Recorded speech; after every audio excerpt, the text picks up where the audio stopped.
हम आज एक नया टॉपिक लेके आए हैं आपके सामने, वैवाहिक जीवन। कुंडली को कैसे मिलाया जाए, कुंडली में किस तरह की स्थितियां हो तो कुंडली सही मिलती है। सही माने में केवल गुणों के मिल जाने से, कोई कह रहा है भाई 18 गुण मिल रहे हैं, कोई 17 कह रहा है, कोई 25, कोई 27। अब 27 गुण होते हुए भी राम सीताराम की जीवन में कितना संघर्ष रहा। फिर ऐसा कोई नहीं है कि गुण अगर बहुत मिल गए तो आपकी कुंडली मिल गई। फिर हम देखते हैं एक बात कि मांगलिक दोष आ जाता है। अब मांगलिक दोष पे एक विषय पे भी बात करेंगे हम शुरुआत पहले करते हैं वैवाहिक जीवन में मांगलिक दोष पे।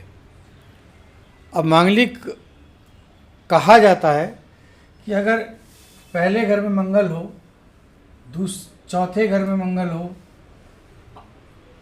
7वें घर में मंगल हो, 8वें पे हो और 9वें पे हो और 12वें पे, इन कंडीशन में इन घरों में कहीं भी अगर मंगल बैठे हैं मंगल, तो समझ लीजिए मांगलिक दोष होता है। लेकिन अब ये निर्भर करता है, जरूरी नहीं कि यहाँ पे बैठा हुआ तभी मांगलिक होगा। अब इस बात पे भी निर्भर करता है उसकी अवस्था क्या है, स्थिति क्या है, उसकी डिग्री क्या है, राशि कौन सी है और केंद्र में कोई ग्रह है नहीं है, ये सब चीज़ें। जैसे हम देखते हैं कि अगर यहाँ मंगल, जैसे मेष राशि का मंगल है, अपनी राशि का मंगल हो मेष का, वृश्चिक का हो मंगल और मकर,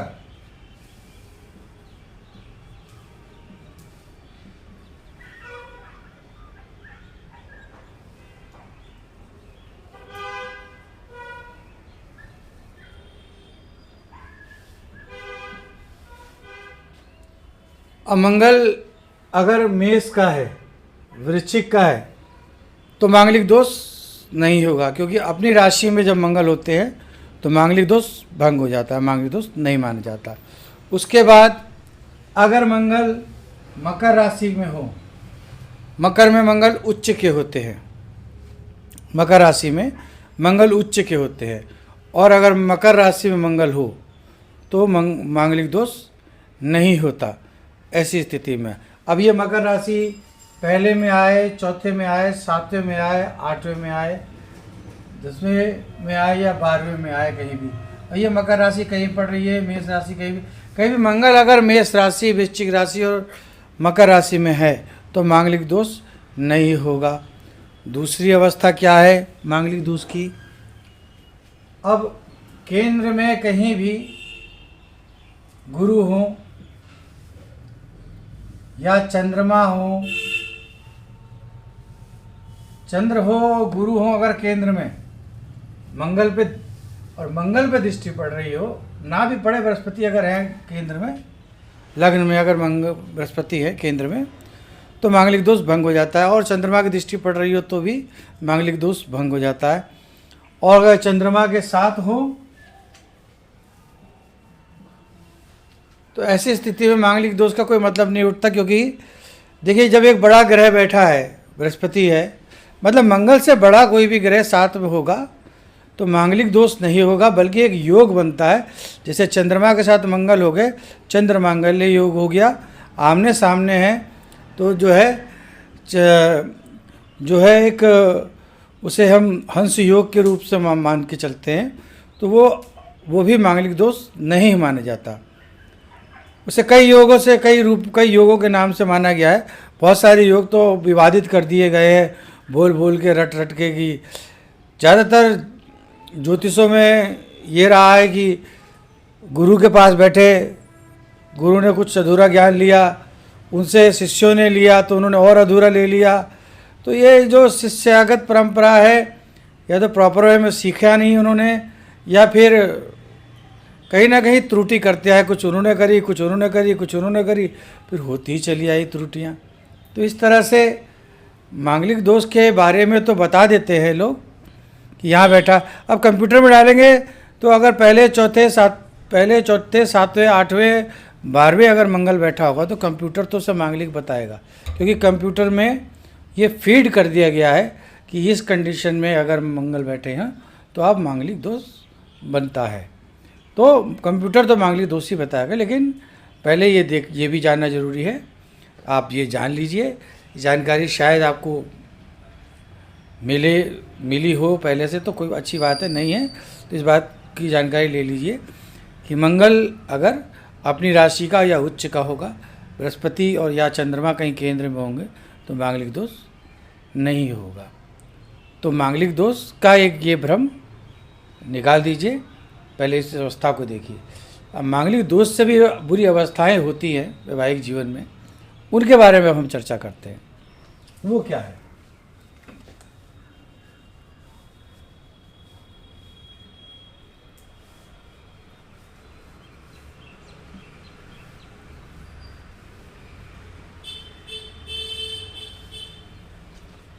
अब आप देखेंगे कुंडली में, इस कुंडली में हम आपको बताएंगे जिस तरह कंडीशन में, जैसे 7वां घर तुला राशि है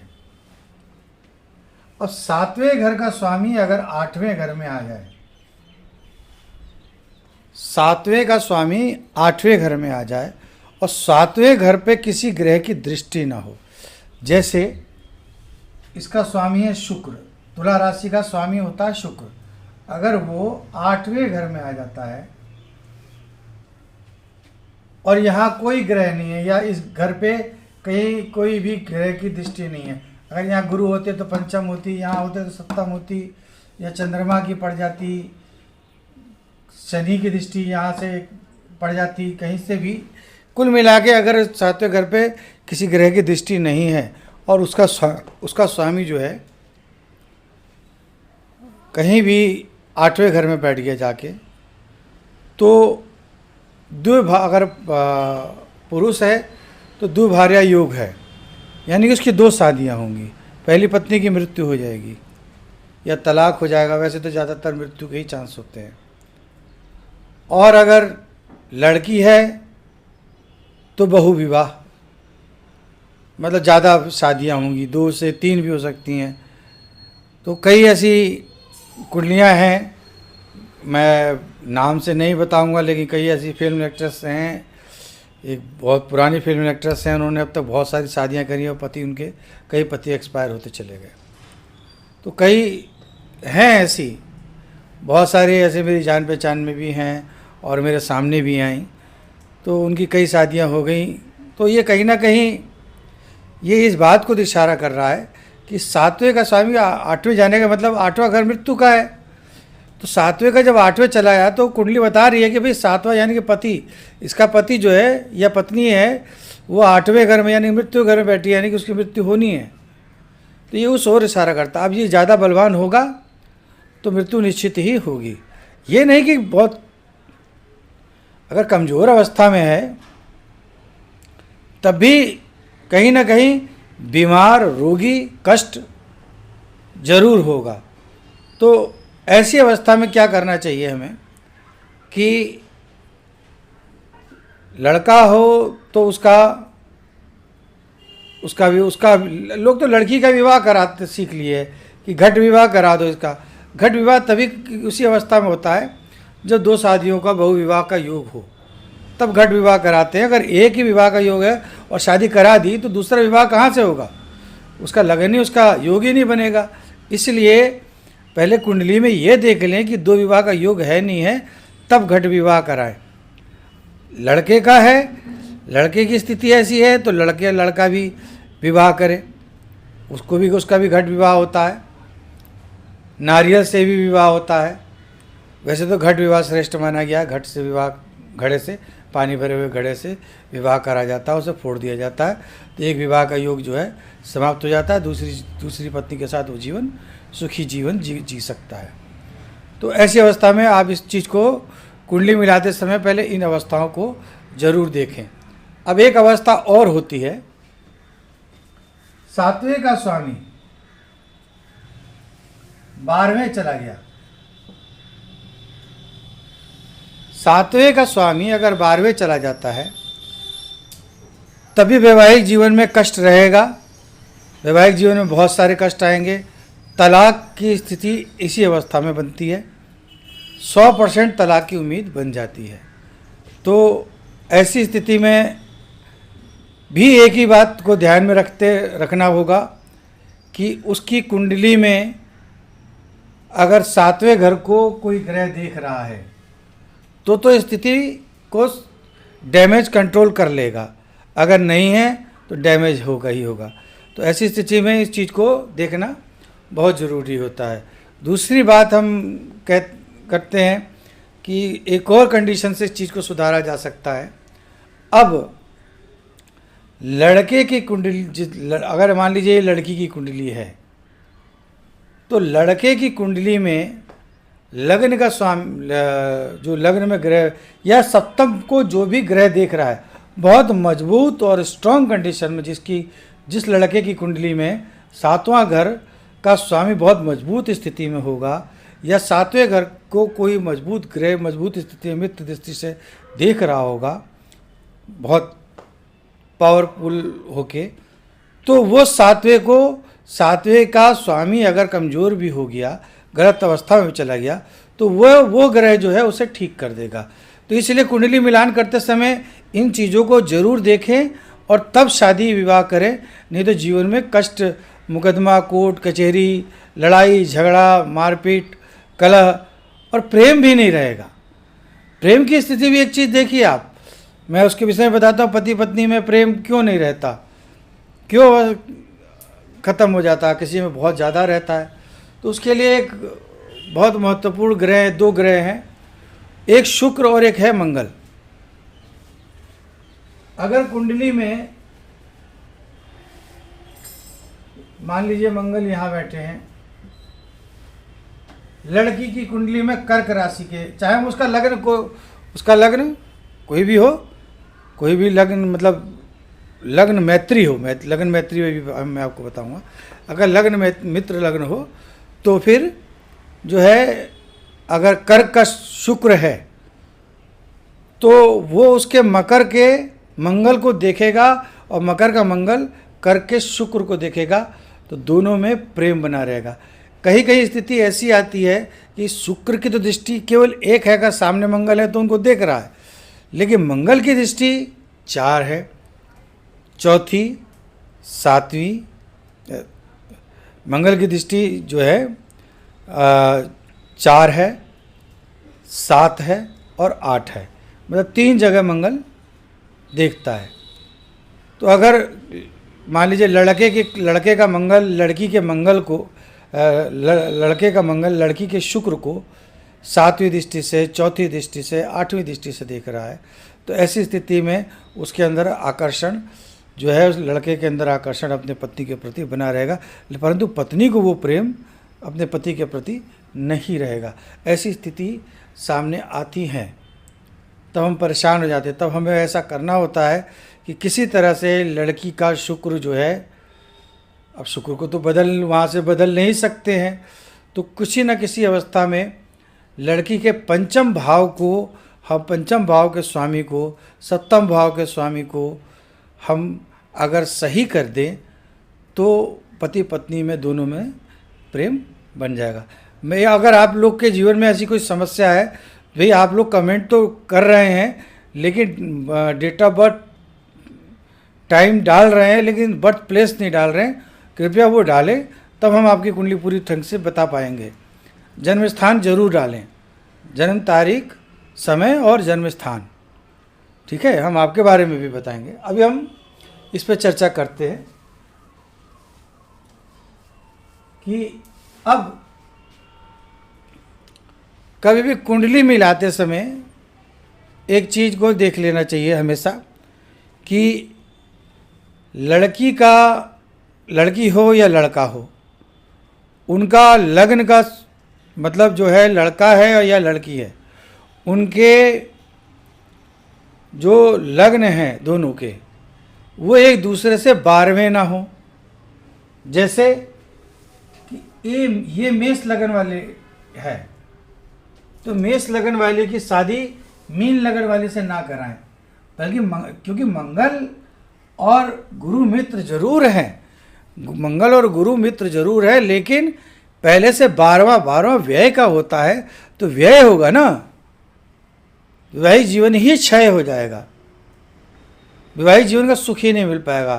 तो पहले से 12वें नहीं होना चाहिए राशि, यानी कि इसका मेष राशि से इसका विवाह नहीं हो, मीन राशि वाले से विवाह नहीं होना चाहिए, इसका विवाह कन्या राशि वाले के साथ नहीं होना चाहिए, इसका विवाह वृश्चिक राशि वाले के साथ नहीं होना चाहिए। कन्या के साथ अगर इसका होता है तो दोनों में शत्रुता सदैव बनी रहेगी पति पत्नी में।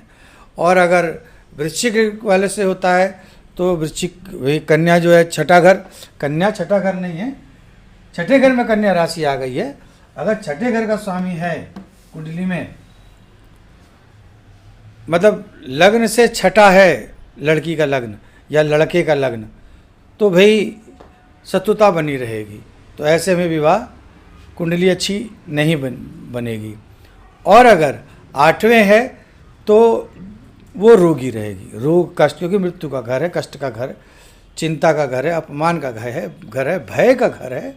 तो ऐसी स्थिति में जो है वैवाहिक जीवन सुखी नहीं रहेगा, संघर्ष और कष्ट में बीतता रहेगा।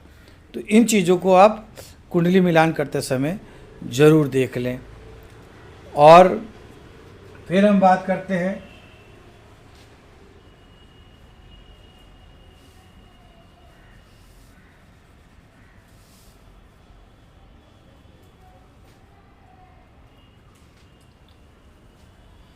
कि सबसे अच्छा कौन सा स्थिति रहती है। पहले खराब वाली बात कर लेते हैं। एक चीज़ और है, लड़के के भाग्य के स्वामी जो हैं वो है बृहस्पति गुरु, इसके भाग्य के स्वामी बृहस्पति हैं। अब लड़की की कुंडली जो है, उसकी कुंडली में उसके भाग्य के स्वामी कौन है, जैसे यहाँ से अब छठा गिन ले, 1 2 3 4 5 6, वृषभ, इससे छठा वृषभ आ रहा है। अगर लड़की का वृषभ राशि हुई, वृषभ लग्न हुआ, लड़की का अगर वृषभ लग्न हुआ, तो ये मान के चलिए कि वो आपके भाग्य में मतलब कहीं ना कहीं टकराव पैदा होगा, क्योंकि भाग्य के स्वामी से छठा कभी भी आपकी पत्नी का या पति का लग्न नहीं होना चाहिए। भाग्येश एक दूसरे से छठे स्थान पे नहीं होने चाहिए। प्रेम के ग्रह, विवाह के ग्रह एक दूसरे से छठे नहीं होने चाहिए। जैसे पहले से लड़की का लग्नेश, लड़के का लग्नेश, लड़की का सप्तमेश एक दूसरे के छठे हो रहे हों, तो ऐसी स्थिति में विवाह नहीं होना चाहिए। जैसे कि अब ये मेष लग्न वाला है, तो इससे छठा मान लीजिए कन्या लग्न है। अब कन्या लग्न का अगर हम मान लें तो कन्या लग्न की कोई लड़की है तो भाई छठे पड़ रही है मेष से, तो एक शत्रुता होगी। तो इसलिए इस चीज़ का हम ध्यान रखें।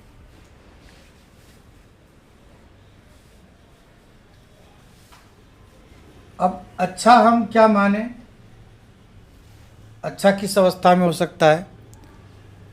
अगर